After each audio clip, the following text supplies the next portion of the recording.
If you've ever started seeds for your Florida garden, you probably know the struggle. You get some leggy seedlings, roots growing in circles in these tiny trays, and then transplant shock. When you finally put them in the ground, it can be so hard to lose these healthy plants right when they're getting ready to grow. Most new gardeners here in Florida deal with these issues, thinking this is normal, this is just life for transplants to wilt, or getting them ready for the great outdoors has to be this really tough week-long battle. We've all used those plastic trays or even maybe the little peat pellets, and you can get good results with that stuff, but I don't think that it's the easiest way to actually start your seeds and get them into the garden. There is a simple, less stress way that you can grow strong transplants and almost stop transplant shock. It's a lesser known method that I think really could change how you start seeds, especially here in Florida's unique climate. I think the best method to start seedlings is soil blocks. I'll tell you why they're key for healthy Florida transplants. I'll share my favorite soil block recipe, and I'll show you exactly how to make them and use them and explain how they practically stop transplant shock. It comes down to one simple yet powerful concept, and that's air pruning. When roots in a traditional cell tray, like a 72 cell tray or 36 cell tray, hit the plastic wall, they've got nowhere to go. So what do? They start circling around and around on themselves. This creates a really tangled root mess. And when you go to pull them out of that little transplant tray, they get all stressed out. It's kind of like, imagine this. You're trying to get a good night's sleep, and you're tucked into this sleeping bag that's maybe just like a little bit too small for you. At one point, you finally get all cozy, and then all of a sudden, bam, you get ripped out of it. Just like these little transplants, you're going to be stressed. Soil blocks are different. When a root reaches the edge of the block, it actually hits the open air instead of hitting plastic and then circling around. The root tips actually stop growing, and the plant just sends out more roots actually from deeper inside the soil blocks. This air pruning creates a dense, fibrous root system. Air pruning really means two big things for Florida gardeners. First, much less transplant shock. When you plant a soil block, you're not ripping the plant out or pulling the roots apart. You're not ripping them out of this plastic cell. You're actually just placing the intact soil block directly into your garden. The roots honestly barely even notice that they've moved. This lets your plant settle in nice and easy. Second, and this is a big help if you're like me, which I'm really bad at hardening off, it makes hardening off so much easier. Because the plant's root system is already so strong and efficient, it handles the switch from grow lights to the intense Florida sun, which is kind of cloudy right now, so not a good example, but are way more easy.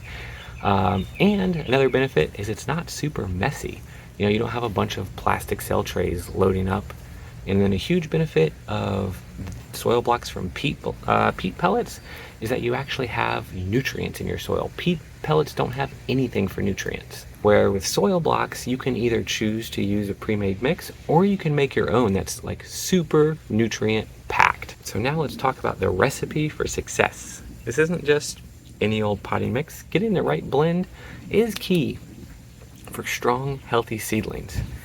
I'm going to share with you my favorite recipe, but that doesn't mean that you have to follow this exact recipe. You can use a regular seed starting mix, or even a really high quality potting mix if you make sure to sift it first. That's super important. The important thing about soil blocking mix is that there are no large chunks. You want to make sure that it retains moisture well while still having nutrients available to the plants as well, but no large chunks is key. I've had really good results following Bree at Blossom and Branch's teachings, and here's how I make my preferred mix. My recipe starts with a mix of Fox Farms Coco Loco potting soil. I use coco coir and wool pellets. I love Coco Loco because it's a fantastic peat-free base, which is more sustainable than peat moss. and it provides a really great structure. The cocoa core helps with moisture retention, and the wool pellets add structure to the blocks as well as a slow release of nutrients, and it also does really help with water retention. You can find wool pellets pretty much anywhere. You can get them on Amazon, but I purchased mine through a farm called Kestrel Ridge. They're actually a small, just family-owned operation, and I like giving companies like that my money instead of these big old large corporations. So whether you choose to like make your own mix or use a pre-made seed starting mix, I would suggest adding a mycorrhizal supplement. This basically incorporates fungi into the soil, and that forms a partnership with your plant's roots. And it really, really helps with absorption of nutrients and water, makes it far more efficient. I'll link one down in the description that I like to use. Once you have all of your dry ingredients mixed together, it's all about thoroughly mixing them and then hydrating them to the consistency you want. You want it moist enough to hold together firmly when you squeeze it so that some water runs out, kind of like a damp sponge. It's going to be a little bit more damp than what you're probably used to. So that's the perfect soil blocking mix.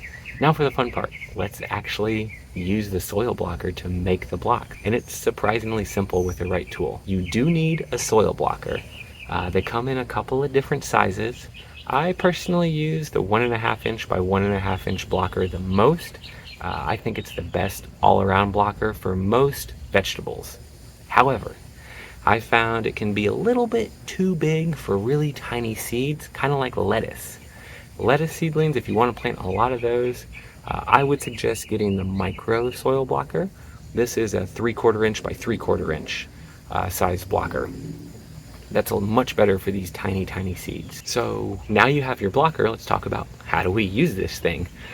You firmly press this blocker into your damp soil mix, making sure each cell is completely filled and compressed. You want these things kind of packed tight. I actually use a concrete mixing tray from Home Depot to smash these in. I like to smash them on the bottom, the flat part of it, and really get it clean, like in there. And then I like to use the ridge part to clean off the bottom of the blocker and make sure that they're really packed tight. So again, you want to make sure that these cells are packed very tight. But when you're ready to put the blocker down, or put the blocks into the trays, you just firmly place the blocker down and pull the trigger up while keeping downward pressure on the blocker. If you find that your blocks are getting stuck in the blocker tool, that probably means that your mix is a tad too wet. Try incorporating a small amount of dry mix back into it. Once your blocks are made, you can easily just sow your seeds directly into the indentation at the top of each block, which your soil blocker tool automatically makes. Super convenient. Then I just gently cover it with a thin layer of either the same soil mix, dry mix that you just did, or vermiculite. When it comes to watering these, I highly, highly recommend bottom watering. You can use any sort of shallow tray that you have, but what I personally use is a 10-20 set tray to hold a 10-20 mesh tray of soil blocks. The blocks will absorb the water from the bottom, which encourages roots to grow downwards. Your soil blocks are now your plant's first home. Be sure to give them plenty of light and keep an eye on the moisture. You'll be amazed at how quickly your seedlings actually get off to a really strong start. Now let's talk about the part that used to and still does give me the most trouble, and that's hardening off. It's usually a week-long process of getting your delicate seedlings ready for the harsh realities of the Florida sun, wind, and rain. With traditional methods, it's a constant battle against transplant shock. But here's where soil blocks truly shine and simplify things. Because your seedlings' root systems have been naturally air-pruned and are so dense and strong, they are far more resilient. You do still need to gradually introduce them to outdoor conditions, but you'll notice a much smoother, less dramatic adjustment. The plants are just simply tougher. This means less wilting, fewer setbacks, and more confidence for you as a gardener.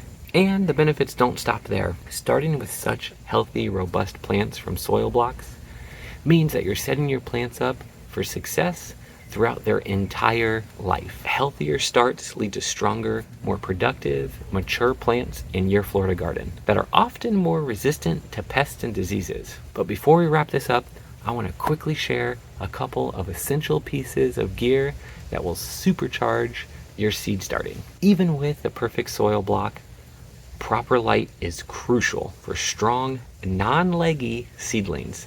And for me, this setup actually starts outdoors under our covered porch.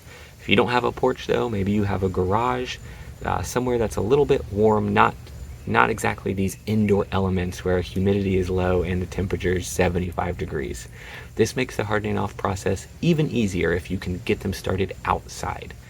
I just use this super cheap 4-tier greenhouse shelf that you can find on Amazon. It's lightweight and it's easy to set up. It's about 40 bucks. And I pair that with some pretty affordable T8 grow lights. The T8 grow lights provide the right spectrum and intensity of light without really breaking the bank. This combination creates a great budget-friendly setup for getting your seedlings off to the best start possible. With this, you've now got the knowledge to master seed starting in Florida, which is one of the trickiest things I think to get right.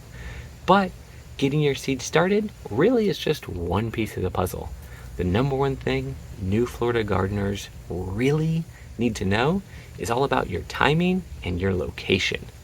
Crucial for success in our unique climate. Florida's a long state, so it's different for all of us. I break down all of that in my previous video. The number one thing new Florida gardeners need to know, I'll link it up here as well as in the description. I really hope this video helps you grow more food in Florida, and I hope you have a good day.